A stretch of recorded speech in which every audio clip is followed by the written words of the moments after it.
RJD Bihar के प्रदेश अध्यक्ष doctor Jagdanand Singh ने राज्य और केंद्र सरकार पर जमकर हमला बोला। उन्होंने राज्य सरकार को है वो जमकर घेरा, सवालों के निशानों पर जो है वो उनको निशाना साधा। उन्होंने क्या कुछ कहा, सुनिए। हाँ, लेकिन उतना ही जितना का सौदा है सरकार के साथ कि प्रति यूनिट हम बिजली देंगे। मैं कोई भी शांतर दूसरे तरफ से नहीं ले जा रहा हूँ, लेकिन कुछ बातों को मैं कह रहा हूँ, अखबारों में मैंने छपा है, मैं देख रहा था। 8000 मेगावाट बिजली बिहार की सरकार ने आम लोगों को दिया और तुलना करते हैं कि 2005 से हम बहुत अधिक बिजली पैदा करते हैं। बिहार वासियों को जानना चाहिए कि पूरे देश में एकमात्र राज्य है बिहार जहां की सरकार 1 यूनिट बिजली पैदा नहीं करती है। तो बिजली में सरकार काम नहीं कर रही है, यह दुकानदार की हैसियत से काम कर रही है। दुकानदार का मतलब ही होता है कि सौदा खरीदना और बेचना। तो ये खरीद रहे हैं, बेच रहे हैं, लेकिन लोगों के सामने क्या कहते हैं? हम 5 रुपया से अधिक, 5 रुपया 82-90 पैसे के आसपास हम बिजली खरीदते हैं।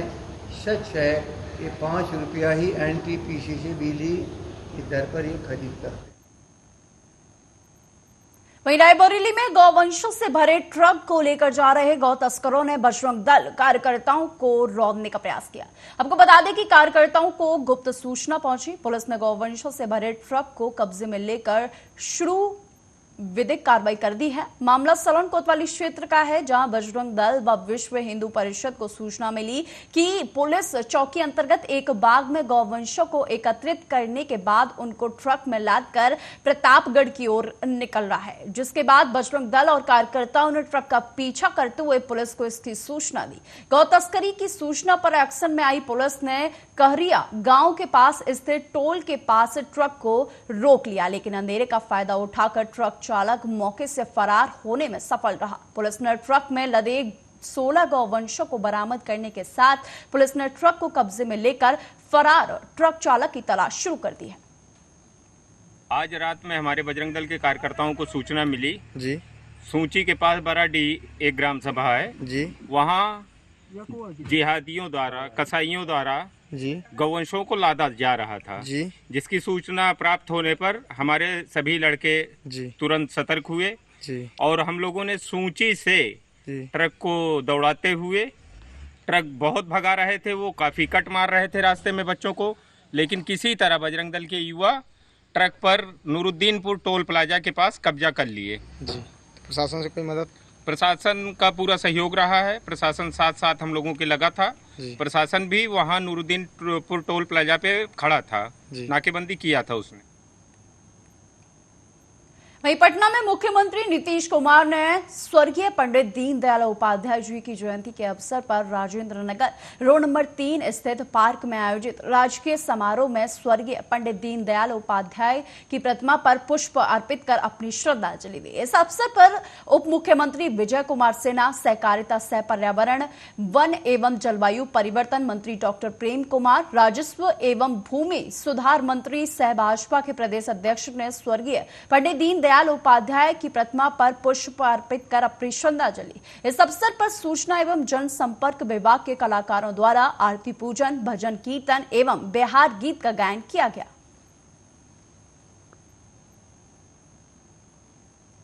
वहीं रायबरेली में शासन के निर्देश पर खाद्य पदार्थ बेचने वालों के खिलाफ अभियान चलाया जाएगा। इसके तहत जिलाधिकारी ने एक स्टाफ फोर्स बनाकर सभी रेस्टोरेंट की जांच कर वहां मिलावट रहित खाद्य पदार्थ बेचे जाने को सुनिश्चित करने का निर्देश दिया है। जिलाधिकारी हर्षिता माथुर ने कहा कि वैसे तो समय समय पर मिलावटखोरों के खिलाफ अभियान लगातार जारी है। अब त्योहारों को देखते हुए सभी रेस्टोरेंट में साफ सफाई और मिलावट के खिलाफ अभियान चलाए जाने के साथ ही सीसीटीवी कैमरे लगाना अनिवार्य होगा। डीएम ने आगे कहा कि जल्द ही टीम बनाकर अभियान की शुरुआत की जाएगी। देखिए, शासन द्वारा जारी निर्देशों के क्रम में जनपद में निरंतर खाद्य सुरक्षा समिति की बैठकें भी की जाती रही हैं और इसको गंभीरता से मॉनिटरिंग भी की जा रही है। वर्तमान में जो शासन से आदेश प्राप्त हुए हैं उसके क्रम में यहाँ पर हम लोग मिलावट के संबंध में एक्सटेंसिव मॉनिटरिंग और एक अभियान चलाया जाएगा। साथ ही साथ जितने भी ऐसे प्रतिष्ठान हैं जहाँ पर खाने पीने की वस्तुएं दी जा रही हैं वहाँ पर सीसीटीवी कैमरा आदि की कार्यवाही के लिए विभागीय स्तर पर निर्देशित किया गया है। इसकी मॉनिटरिंग करके जल्दी इसके परिणाम सामने आए। खबर नवादा से है, जहां लोकसभा सांसद डॉक्टर विवेक ठाकुर आज नवादा के कृष्णानगर पहुंचे। वहां उन्होंने अग्निकांड के पीड़ितों से मिलकर हालचाल जाना। वहीं सांसद विवेक ठाकुर ने उनके बाद परिषद में प्रेस वार्ता की। प्रेस वार्ता में उन्होंने कहा कि जिन लोगों का घर जले हैं उन लोगों को चेक दे दिया गया है और जितने भी इस अग्निकांड में दोषी हैं उन सभी पर मुकदमा चलाया जा रहा है। एसआईटी अपना काम कर रही है। टोटल 22 लोगों की गिरफ्तारी हो चुकी है। अग्निकांड में जितने लोगों के मकान जले हैं उन लोगों के लिए राशन कार्ड, मनरेगा कार्ड बनवाया जा रहा है। बिजली की व्यवस्था भी की जा रही है। उन्होंने आगे कहा कि भारत सरकार की नई एक योजना है। नवादा की जनता की मांग थी कि नवादा से दिल्ली के लिए एक ट्रेन और दी जाए, तो भारत सरकार की नई योजना के तहत, अमृत भारत योजना के तहत भागलपुर से नई दिल्ली के लिए नवादा होते हुए एक ट्रेन दी जा रही है, जिसका टाइम और तारीख बहुत जल्द ही सबके सामने दी जाएगी।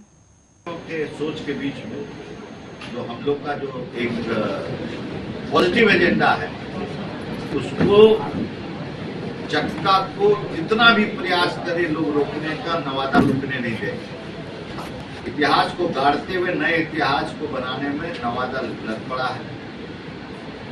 बहुत दिन से लोगों की मांग थी कि दिल्ली के लिए एक और ट्रेन खुले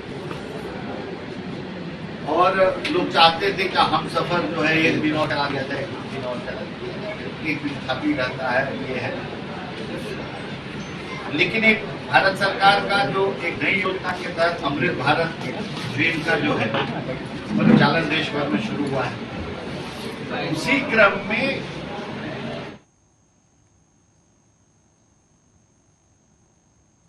वहीं भोजपुरी एसपी मिस्टर राज को रात्रि में गुप्त सूचना प्राप्त हुई कि गीधा थाना अंतर्गत ग्राम गिंदा में उजाला कुमार पासवान के नए घर में कुछ अज्ञात लोगों का जमावड़ा लगा हुआ है, जो किसी बड़ी घटना को अंजाम देने हेतु योजना बना रहे हैं। उन्होंने प्रेस वार्ता करके बताया कि उक्त सूचना का सत्यापन एवं आवश्यक कार्रवाई हेतु थाना अध्यक्ष गीधा के नेतृत्व में पदाधिकारी एवं थाना के सशस्त्र बलों के साथ विधिवत उजाला कुमार के नवनिर्मित घर की घेराबंदी कर विधिवत छापेमारी की गई। छापेमारी के क्रम में उनके घर से 4 अपराधी कर्मियों को अवैध शस्त्र, चाकू, चोरी की गई मोटरसाइकिल आदि के साथ युवक को गिरफ्तार किया गया है।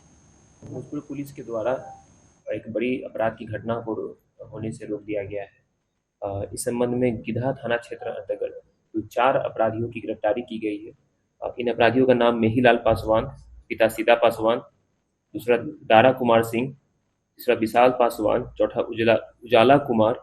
यह सभी गिधा थाना क्षेत्र अंतर्गत रहने वाला है अपराधी है। इन लोग का काफ़ी आपराधिक इतिहास भी हम लोग को मिला है। और इन लोग से जो तलाशी, जो विधिवत तलाशी ली गई है, इससे हम लोगों ने एक पिस्टल, एक देसी कट्टा, 2 जिंदा कारतूस, एक छोटा चाकू और 2 चोरी का मोटरसाइकिल भी बरामद किया गया है। और जब इन लोग से गहन पूछताछ किया गया है तो इन लोगों ने अपनी एक अपराध को स्वीकारा है, जो कि 22 सितंबर को हुआ था, जो कि दैनिक भास्कर अखबार के वाहन चालक से लूटपाट हुई थी, जिसमें उनका मोबाइल भी लूट लिया गया था। तो इन सभी अपराधियों ने उस घटना में अपनी अपराध को स्वीकारा है। वहीं पन्ना जिले में पिछले कई सालों से खनिज विभाग और माफियाओं की साठगांठ से रेत के अवैध उत्खनन और परिवहन का काला कारोबार धड़ल्ले से चल रहा है। आज अवैध रेत परिवहन के चलते लगभग 15 ट्रैक्टर ट्रॉलियों को खनिज विभाग और यातायात पुलिस की संयुक्त टीम के द्वारा जब्त किया गया है। इसके बाद ट्रैक्टरों से रेत परिवहन करने वाले लोगों ने इस काले कारोबार नाम की जो है वो पोल खोल कर रख दी है। आपको बता दें कि रेत कारोबारियों ने बाकायदा रसीद दिखाते हुए बताया है कि हम लोग खदानों से रेत खरीद कर लाते हैं, जहां दर्जनों LNT, पोकलेन एवं जेसीबी से रेत का उत्खनन चल रहा है। आए दिन खनिज अधिकारी और खनिज इंस्पेक्टर मौके पर पहुंचते हैं, लेकिन साठगांठ की वजह से कोई कार्रवाई वहां नहीं हो पाती है। वरिष्ठ अधिकारियों के निर्देशानुसार खनिज विभाग के साथ संयुक्त रूप से ये कार्रवाई की गई है, जिसमें खनिज विभाग को सिविल लाइन चौकी में 15 ट्रैक्टर सुरक्षार्थ खड़े किए गए हैं। कुछ उसमें लगा हुआ है, क्या लगा हुआ है? क्या इसमें क्या कार्रवाई की है मैडम? ये इसमें खनिज विभाग की कार्रवाई रहेगी, जो बिना रॉयल्टी के अवैध रूप से पाए गए हैं। बाद इसमें MB एक्ट की कार्रवाई की जाएगी। मान ये है कि ये जो बालू की खदानें चल रही हैं, तो पहले तो ठेकेदार पूरा पैसा लेता है और फिर इसके बाद रॉयल्टी के नाम पे ये कागज देता है। ये कागज डुप्लीकेट है, पूरे जिले में मान्य है। ठेकेदार का कहना है कि कोई नहीं बोलेगा, ना कोई इस पे बोलता है। जिस दिन इनके पैसे में खनिज अधिकारी के लेन देन में काम हुआ, उस दिन ट्रैक्टर पे कार्रवाई कराते हैं। यहाँ 100 ट्रैक्टर पन्ना में डेली आता है, कोई आज तक नहीं बात कर रहा।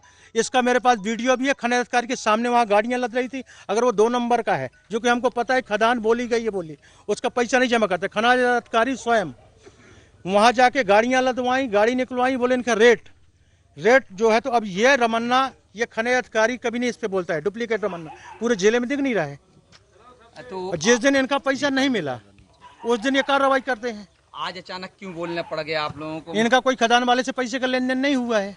आज कार्रवाई कर देंगे। क्यों सो रहे थे? आज आपका ट्रैक्टर, हमारी गाड़ियाँ नहीं पकड़ी जा रही थी। आज आपका ट्रैक्टर पकड़ गया। आए दिन रोज कार्रवाई हो रही है, तो आज अचानक क्यों बोलना पड़ गया? इतने दिन से, क्योंकि खदान ट्रैक्टर वाला पूरा पैसा दे रहा है। वो कह रहे यही कागज है, ठीक है। खबर पंजाब से है, जहां पतंगों का लालच देकर 9 साल के बच्चे के साथ दुष्कर्म किया गया। पुलिस ने मामला दर्ज कर आरोपी को गिरफ्तार भी कर लिया है। आपको बता दें कि समराला के पास गांव में 4ठी कक्षा में पढ़ने वाले 9 साल के बच्चे से पड़ोसी द्वारा छेड़छाड़ करने का मामला सामने आया है। इस मामले में पुलिस ने तुरंत कार्रवाई करते हुए आरोपी को गिरफ्तार कर लिया है। पीड़ित बच्चे के दादा ने पत्रकारों को बताया कि कथित आरोपी, जो उनका पड़ोसी भी है, उसका हमारे घर पर काफी आना जाना लगा रहता था और हमारे घर के हर कार्यक्रम में उसे प्रमुखता दी जाती थी। लेकिन अब कुछ दिन पहले उन्हें पता चला कि हमारे घर में वो पड़ोसी इस तरह की हरकत को अंजाम दे रहा है। उन्होंने बताया कि उक्त आरोपी द्वारा मेरे पोते को पतंग का लालच देकर इस तरह का कृत्य करने के बाद उसे धमकी दी गई कि अगर उसने किसी को बताया तो उसे आवारा कुत्ते के सामने रेलवे लाइन पर फेंक दिया जाएगा। इस मामले में पुलिस द्वारा आगे की कार्रवाई शुरू कर दी गई है। ਇਹ ਜੀ ਕੱਲ ਸਾਡੇ ਕੋਲ ਇੱਕ ਬਜ਼ੁਰਗ ਆਏ ਸੀ ਸ਼ਾਮੀ। ਉਹਨਾਂ ਨੇ ਸਾਨੂੰ ਦੱਸਿਆ ਕਿ ਮੇਰੇ ਪੋਤੇ ਦੇ ਨਾਲ 13 ਜਨਵਰੀ 24 ਤੋਂ ਲੈ ਕੇ 4-5 ਦਿਨ ਪਹਿਲਾਂ ਤੱਕ ਕਾਫੀ ਵਾਰ ਸਾਡੇ ਗੁਆਂਢੀ ਪ੍ਰੇਮ ਸਿੰਘ ਨੇ ਗਲਤ ਕੰਮ ਕੀਤਾ ਉਹਦੇ ਨਾਲ। ਉਹਦੇ ਸੰਬੰਧ 'ਚ ਫਿਰ ਅਸੀਂ ਉਹਦਾ ਬਿਆਨ ਲੈ ਕੇ ਮੁਕੱਦਮਾ ਦਰਜ ਕਰ ਦਿੱਤਾ ਤੇ ਉਹਦੀ ਅਰੈਸਟ ਪਾ ਲਈ। ਕਿਹੜੀ ਤਰ੍ਹਾਂ ਨਾਲ? 4-6 ਪੌਕਸੋ ਐਕਟ। ਮੈਡੀਕਲ ਹੋ ਗਿਆ ਜੀ? ਮੈਡੀਕਲ ਹੋ ਰਿਹਾ ਜੀ। ਪ੍ਰੇਮ ਸਿੰਘ ਜੀ ਸਾਡਾ ਗਵਾਂਢੀ ਸੀਗਾ, ਮੇਰਾ ਪੋਤਾ ਸੀਗਾ। ਉਹ ਸਾਡੇ ਕੋਲ ਪਹਿਲਾਂ ਆਉਂਦਾ ਸੀਗਾ ਬਹੁਤ ਦੇਰ ਦਾ। ਵਿਆਹ ਸ਼ਾਦੀ ਨੂੰ ਮੂਹਰੇ ਰੱਖੀਦਾ ਸੀਗਾ। ਉਹਨਾਂ ਨੇ ਮੇਰੇ ਪੋਤੇ ਨਾਲ ਕੰਮ ਗਲਤ ਕਰਿਆ। ਕਿੰਨੀ ਦੇਰ ਤੋਂ ਕੀਤਾ ਬੱਚੇ ਦੀ? ਉਹਨੂੰ ਹੋ ਗਏ ਜੀ ਆਪਣੇ 9.5 ਸਾਲ ਦਾ ਜੀ ਬੱਚਾ। ਕਿੰਨੀ ਦੇਰ ਤੋਂ? ਦੇਰ ਹੋ ਗਈ ਇਹਨੂੰ, ਲੋਹੜੀ ਤੇ ਹੋਇਆ ਜੀ ਇਹ ਕੰਮ ਸ਼ੁਰੂ। ਸਾਨੂੰ ਫਿਰ ਲੱਗਿਆ ਪਤਾ ਚੌਥੇ 4 ਦਿਨ ਹੋ ਗਏ ਜੀ ਲੱਗਿਆ ਸਾਨੂੰ ਪਤਾ। ਫਿਰ ਅਸੀਂ ਉੱਤਾ ਚੱਕਿਆ। ਇਹ ਘਰੇ ਆਉਂਦਾ ਜਾਂਦਾ? ਆਉਂਦਾ ਜੀ, ਘਰ ਆਉਂਦਾ ਜੀ। ਵਿਆਹ ਸ਼ਾਦੀ ਨੂੰ ਮੂਹਰੇ ਰੱਖਦੇ ਸੀਗੇ ਜੀ ਇਹਨੂੰ, ਕੋਈ ਪਾਰਟੀ ਪੂਲਟੀ ਗਾਣੀਆਂ ਤਾਂ ਹੀ ਮੂਹਰੇ ਰੱਖਦੇ ਸੀਗੇ। ਇਹ ਸਾਡੇ ਨਾਲ ਬਹੁਤਾ ਮਾੜਾ ਕੰਮ ਕਰਿਆ ਜੀ ਇਹਨੇ। ਬੱਚੇ ਨਾਲ ਗੱਲ ਕੀਤੀ, ਫਿਰ ਅਸੀਂ ਲੈ ਕੇ ਆਏ ਫਿਰ ਇੱਥੇ। खबर लखीमपुर खीरी से है, जहां थाना खमरिया क्षेत्र में दबंग महिलाओं में खमरिया पुलिस का खौफ नहीं है। आपको बता दें कि रास्ते के विवाद को लेकर 2 पक्ष आपस में बैठ गए। वहीं उसके बाद दोनों पक्षों के बीच जमकर घूसे और लाठी डंडे चले। एक पक्ष ने दूसरे पक्ष के घर में लगी फूस की टट्टियों को नोच डाला। वहीं दबंग महिलाओं का तांडव चलता रहा। ग्रामीणों ने घटना का वीडियो बनाकर सोशल मीडिया पर वायरल कर दिया, जो इस वक्त सोशल मीडिया की चर्चाओं का केंद्र बना हुआ है। लोगों का कहना है कि सूचना के बाद भी मौके पर खमरिया पुलिस नहीं पहुंची। मामला थाना खमरिया क्षेत्र के बड़सड़िया गांव का बताया जा रहा है।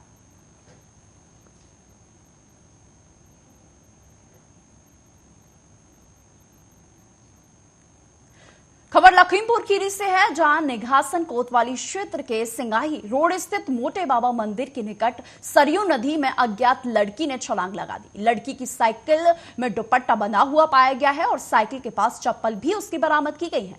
कोतवाल समेत पुलिस बल मौके पर पहुंचकर लड़की की तलाश में जुट गए हैं, जहां तलाश के बाद लड़की का शव भी बरामद हुआ है और पुलिस जो है इस लड़की की पहचान की भी तलाश कर रही है।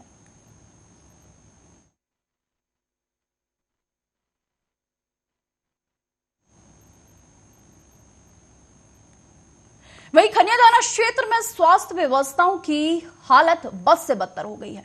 लोगों को सही इलाज नहीं मिल पा रहा है। इसी के चलते आज भी ग्रामीण व नगर ऐसे झोला छाप डॉक्टरों के पास इलाज करवाने जा रहे हैं जिनको दवा और बीमारी के बारे में ज्यादा कुछ पता नहीं रहता है। इसके कई बार मरीजों की जान भी जा चुकी है। ऐसा ही मामला खनियादाना से सामने आया है, जहां एक 38 वर्षीय युवक की मौत के बाद उनके परिजनों ने प्राइवेट क्लिनिक झोला छाप डॉक्टर पर गंभीर आरोप लगाए हैं। वहीं परिजनों का कहना है कि डॉक्टर झोला छाप ने गलत इंजेक्शन और वाटर लगा दिया था, जिससे युवक की हालत काफी नाजुक हो जाने के कारण शासकीय सामुदायिक केंद्र खनियादाना लेकर गए, जहां डॉक्टरों द्वारा रेफर कर दिया गया। परिजन मरीज को झांसी चिरंजीवी हॉस्पिटल लेकर गए, जहां देर रात्रि युवक की मौत हो गई। खनियादाना पुलिस मामले की जांच कर रही है। जिसका नाम बुंदेल सिंह लोधी, पुत्र महाराज सिंह लोधी, कंदौली के निवासी थे। उनका स्वास्थ्य खराब होने पर उनके नज़दीक में किसी चिकित्सक को दिखाया था, जो अपंजीकृत। उनके इंजेक्शन, उनका परिजनों का आरोप है कि उनके इलाज के उपरांत, इंजेक्शन लगाने के उपरांत उस मरीज की हालत गंभीर हुई। तत्पश्चात वो उस मरीज को लेकर हमारे सरकारी अस्पताल में आए, जहाँ से उनको प्राथमिक उपचार के बाद उनकी स्थिति गंभीर देखते हुए शिवपुरी के लिए रेफर किया गया था। परिजन से जानकारी प्राप्त हो रही है कि परिजन झांसी लेके गए थे और झांसी ले जाने से पूर्व रास्ते में व्यक्ति की मृत्यु होने की सूचना। सर, क्या क्लिनिक सील किया गया आप लोगों के द्वारा? सर, क्या कार्रवाई की गई? इनको एक दिन पहले से थोड़ा फीवर था, तो इनने दिलीप सिंह यादव जी को डॉक्टर साहब को दिखाया। वहाँ पे इनका ट्रीटमेंट चला और दूसरे दिन यानी कि कल शाम को जब वो इलाज के लिए आए तो मतलब इतना कंडीशन ख़राब नहीं था। वो ट्रैक्टर पे आए, अपने उड़द बेच के वो आए और इलाज कराया वहाँ पे। तो उनने इंजेक्शन दिया तो उनको घबराहट बहुत ज़्यादा और पसीना भयंकर। तो उन्होंने डॉक्टर साहब ने बोतल लगाई तो उसमें से फिर वो कुछ आराम नहीं मिला। तो मेरे को फ़ोन लगाया छोटू ने, वो वहाँ पे था, तो कि वो तुम्हारे चाचा की तबीयत ख़राब हो गई। तो वो साथ में मेरे घर गया और फिर वहाँ से हम मोटरसाइकिल से आए, कार लेके आया छोटा भाई अजय। इसके बाद हम ले गए परिहार साहब के पास। परिहार साहब ने बोला कि वो कंडीशन ज़्यादा ख़राब है, इनको बहुत दिक्कत, कुछ नर्वस से सिस्टम से संबंधित ऐसी कोई समस्या है। बुंदेल सिंह लोधी है, कंदौली के रहने वाले हैं। उनकी उम्र 38 साल थी। कल उनकी तबीयत खराब हुई, उनके परिजन इलाज के लिए यहाँ लेके आए। दिलीप यादव जो डॉक्टर हैं, पूरे रोड पर रहते हैं, उन्होंने दिखाया तो उनने 2 इंजेक्शन लगाए और बोतल चलाई थी। तो परिवार का कहना है कि तत्काल तबीयत खराब हो गई, उसको वो झांसी ले गए, चिरंजीवी हॉस्पिटल में भर्ती कराया। आज सुबह उनको 4 बजे मृत्यु हो गई। जो डॉक्टर दिलीप डॉक्टर हैं, वो क्या कोई डिग्रीधारी है, क्या है? उसकी जांच की जा रही है, उनको डिग्री है कि नहीं है, इस संबंध में विस्तृत विवेचना की जा रही है। पूरा काम कर लिया गया है, पीएम करवाया जा रहा है और जो भी विधिवत कार्रवाई होगी 100% होगी। खबर बगा से है, जहां उत्तर प्रदेश की सीमा पर स्थित मधुबनी के धनहा रतवल गौतम बुद्ध सेतु पुल चौराहे पर स्थित बाजार में भीषण आग की घटना जो सामने आई है। आग लगने से आधा दर्जन दुकानें जलकर खाक हो चुकी हैं। अग्नितांडव में छोटे कारोबारियों के लाखों की संपत्ति का नुकसान हुआ है। किसी दुकानदार के फल जले हैं तो किसी दुकानदार का कैश और फर्नीचर व फ्रिज समेत दुकान में रखे गए सारे सामान जलकर राख हो चुके हैं। घटना के बाद मौके पर अफरा तफरी का माहौल पैदा हो गया और पीड़ितों का रो रो कर इस वक्त बुरा हाल है। आरोप लगाया गया है कि बगल के ही 2 लोगों द्वारा बीती रात करीब 2 बजे ज्वलनशील पदार्थ डालकर आग लगाई गई है, क्योंकि बाजार वाली जमीन को लेकर कुछ लोगों से विवाद चल रहा था। लिहाजा सक्षम न्यायालय से ये जमीन सरकारी घोषित किए जाने के बाद दबंगों ने दुस्साहस दिखाया है और 7 लोगों के आशियाना समेत उनके जीवकोपार्जन को नष्ट कर दिया है।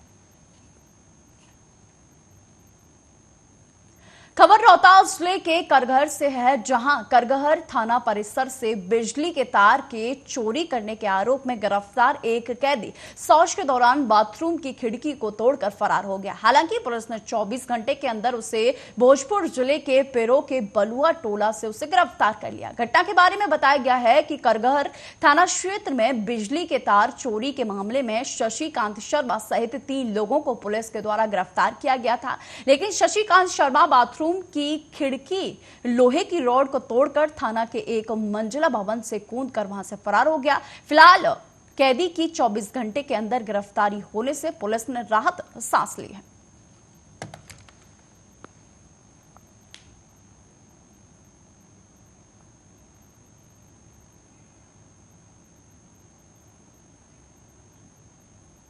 फिलहाल के बुलेटिन में सिर्फ इतना ही। देश और दुनिया की तमाम खबरों के लिए देखते रहिए आर्य न्यूज।